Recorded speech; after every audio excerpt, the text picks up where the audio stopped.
जब अनाइज़ा अपनी माँ को रोते हुए कहती है कि मॉम आप मेरी सिचुएशन नहीं समझ सकती, तो शीरी को अनाइज़ा पर शक होने लगता है कि आखिर अनाइज़ा इतनी मजबूर कैसे हो सकती है। अनाइज़ा जो मेरी बात को भी अहमियत नहीं देती, वो अब शारिक के सामने खामोश खड़ी है। आखिर इसको हुआ क्या है? इसीलिए शीरी फैसला करती है कि वो खुद अनाइज़ा के घर जाएगी। जैसे ही शीरी अनाइज़ा के पास आएगी तो अनाइज़ा अपनी माँ को देखकर रोने लगेगी। तभी शीरी पूछेगी कि अनाइज़ा आखिर ऐसा क्या है जो तुम्हें यहाँ रोके हुए है? ये लोग तुम्हारे लायक नहीं है, ये घर देख रही हो, ऐसा तो कभी मैंने ख्वाब में भी नहीं सोचा था कि तुम ब्याह कर ऐसे घर में आओगी। मैं तुम्हें अभी अपने साथ घर वापस लेकर जाऊंगी। जिस पर अनाइज़ा अपनी माँ को रोकते हुए कहती है, मॉम प्लीज अभी मुझे यहाँ से मत लेकर जाएं। मैं वादा करती हूँ कि कुछ अरसे के बाद मैं खुद आपके पास आ जाऊंगी। मैं खुद इन जैसे जाहिल लोगों में नहीं रहना चाहती। शारिक के पास मेरी एक ऑडियो है और मैं वो आपको नहीं बताऊंगी कि मैंने उसमें क्या बोला है, लेकिन जब तक वो ऑडियो उसके पास है मेरे सर पर तलवार लटकी हुई है। एक दफा मैं प्यार मोहब्बत से वो ऑडियो उसके फोन से हटवा दूं तो फिर मैं उसे छोड़कर घर वापस आ जाऊंगी।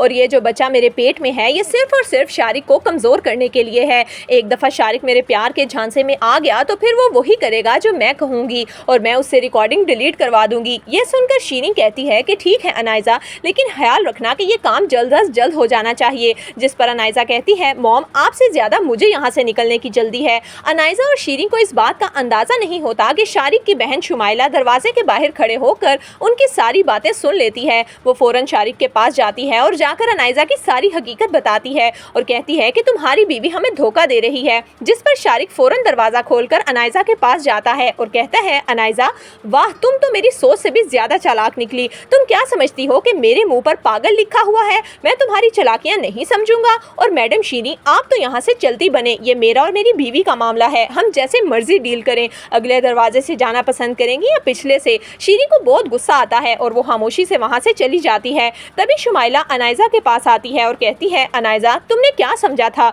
कि हम लोग पागल हैं? तुम ये सारा ड्रामा रचाओगी और हम सबको बेवकूफ़ बना लोगी। ऐसा हरगिज़ नहीं होगा। जबकि दूसरी तरफ असफंद अब मिरहा के बगैर नहीं रह पा रहा, इसीलिए वो उसे कॉल करता है और कहता है, मिरहा तुम अब घर वापस आ जाओ। जिस पर मिरहा कहती है कि बस कुछ दिन और फिर मैं आपके पास आ जाऊंगी। इस पर असफंद कहता है कि इस बार अगर तुम आओगी तो फिर मैं तुम्हें जल्दी जाने नहीं दूंगा। मिरहा तुम्हारे बगैर ये घर बिल्कुल उदास और अकेला है, मैं चाहता हूँ कि तुम यहाँ हमेशा के लिए रहो। ये सुनकर मिरहा भी काफी खुश हो जाएगी। अरसे बाद उसे इतनी खुशियाँ एक साथ मिल रही हैं। तो दोस्तों, आपके ख्याल में क्या अनाइज़ा शारिक का एतमाद दोबारा से जीत पाएगी? आपकी इस बारे में क्या राय है? हमें कमेंट्स में जरूर दीजिएगा।